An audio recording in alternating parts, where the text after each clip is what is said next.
নমস্কাৰ স্বাগতম জনাইছো আমাৰ channel Simi Sumi fashion style and ভ্লগছলৈ আজিৰ ভিডিঅ'তে আপোনালোকৰ ওচৰলৈ লৈ আহিছো কঁঠালৰ মুচি ঘৰত কেনেদৰে মাংসৰ নিচিনা সোৱাদ লগাকৈ বনাব পাৰি তাৰে ৰেচিপিটো লৈ আহিছো এতিয়া যেহেতু কঁঠালৰ বতৰ সকলোৰে ঘৰত কঁঠালৰ গছ থাকেই নহলে বা বজাৰতো পোৱাই যায় এবাৰ আনি সকলোৱে খাবচোন এনেকৈ বনাই বহুত টেষ্টি লাগে খাই তেতিয়াহলে বলক ভিডিঅ'টিলৈ আগবাঢ়ো প্ৰথমতে কঁঠালটোৰ বাকলিখিনি গুছাই লৈ সৰু সৰুকৈ কাটি ল'ব লাগে কঁঠালৰ যেহেতু বহুত আঠা থাকে সেয়েহে কঁঠালটো কটাৰ আগত হাতত অকণমান মিঠাতেল লগাই ল'ব যাতে আঠাটো হাতত লাগি নধৰে নহলে পিছত গুছাবলৈ বহুত টান হয় আৰু এয়া বনাবলৈ কি লাগেনো চাও আহক 3টা পিয়াজ লৈছো 3টা মিডিয়াম সাইজৰ আলু লৈছো আৰু এটা বিলাহী লৈছো কেইটুকুৰামান নহৰু আৰু আদা লৈছো আৰু 5-6টা মান জলকীয়া লৈছো জলকীয়াটো আপোনালোকে কম বেছি পৰিমাণৰ ল'ব পাৰে আমি অলপ বেছিকৈ জ্বলা খাওঁ সেই কাৰণে আমি 6টা মান দিছো পিয়াজখিনি সৰু সৰুকৈ কাটি লৈছো আৰু আলুখিনিও সৰু সৰুকৈ কাটি লৈছো বিলাহীখিনিও তেনেকৈ কাটিছো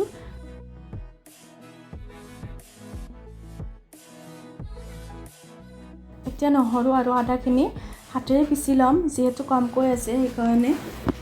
আৰু তাত এটা জলকীয়া দি কিনে ভালদৰে পিছি লম হাতেদি আৰু অকণমান গৰম মছলা ইয়াতে দি দিছো বটি লবৰ কাৰণে গোটা গৰম মছলা দিলে সোৱাদটো বহুত ধুনীয়া হয় এতিয়া এখন কেৰাহী লৈছো তাত অকণমান তেল দিছো তেলখিনি গৰম হোৱাৰ পাছত 2টা শুকান জলকীয়া দিছো আৰু অকণমান গোটা জিৰা দিছো লগতে পিয়াজখিনিও ঢালি দিছো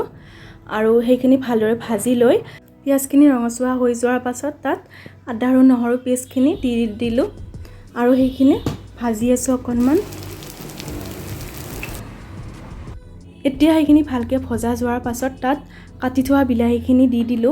আৰু গোটেইখিনি তেল উঠালৈকে ভাজি আছো মই পিয়াজখিনি দি উঠাৰ পাছতে নিমখ অকণমান দি লৈছিলো সোৱাদ অনুসৰি সেইখিনি দেখুৱাবলৈ পাহৰি থাকিলো আপোনালোকেও নিজৰ সোৱাদ অনুসৰি দিব পাৰে যিমান লাগে নিমখ এতিয়া তাত অকণমান পানী দি লৈছো যাতে সেইখিনি ডুৱাই নাযায় আৰু পানী দি উঠি অকণমান ভাজি তাত ঢাকনিখন দি দিলো আৰু পানীখিনি শুকাই যোৱাৰ পাছত তাত জিৰা ধনিয়াৰ গুৰি অকণমান দিছো আৰু জালুকৰ গুৰি অকণমান দিলো জালুকৰ গুৰি দিলে টেষ্টটো বহুত ধুনীয়া লাগে সেইবাবে জালুকৰ গুৰি সকলো আঞ্জাতে অকণমান হ'লেও দিব লাগে এতিয়া মছলাখিনি ভাজি লোৱাৰ পাছত তাত আৰু অকণমান পানী দি ললো আৰু সেইখিনি শুকাই যোৱাৰ পাছত তাত কাশ্মীৰী মিৰ্চ অকণমান দি দিলো আৰু সেইখিনি ভালকৈ ভাজি ললো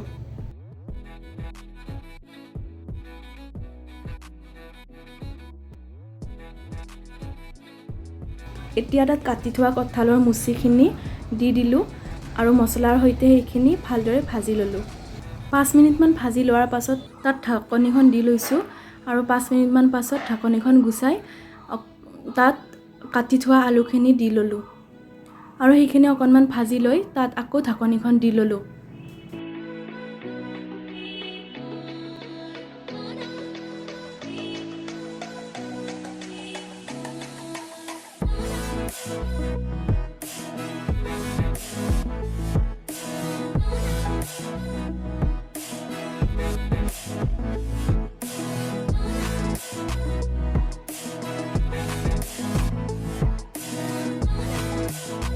সেইখিনি অকণমান ভাজি লোৱাৰ পাছত তাত এচামুচমান হালধি দিলো হালধিখিনি পিছতে দিয়া যায় হালধিৰ লগত সেইখিনি ভালদৰে ভাজি লৈ তাত পানী দি দিলো অকণমান আৰু ঢাকনিখন মাৰি লৈছো মই তাত পানী 3-4 বাৰমান দি লৈছো যাতে সেইখিনি ভালদৰে সিজি লয় নহলে মুচিখিনি টান হৈ থাকে অকণমান যেহেতু মই আগতে সিজাই লোৱা নাই কঁঠালখিনি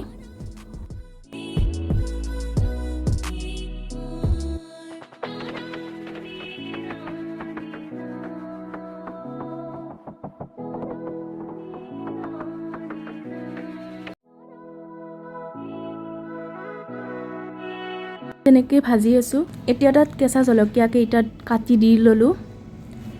আৰু ভাজি আছো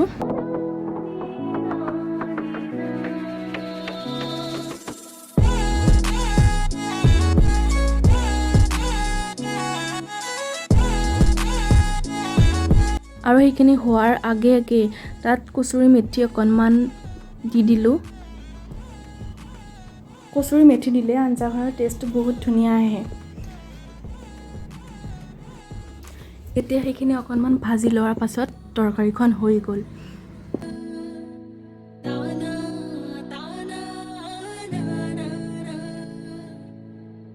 আজিলৈ ভিডিঅ'টি ইমানেই।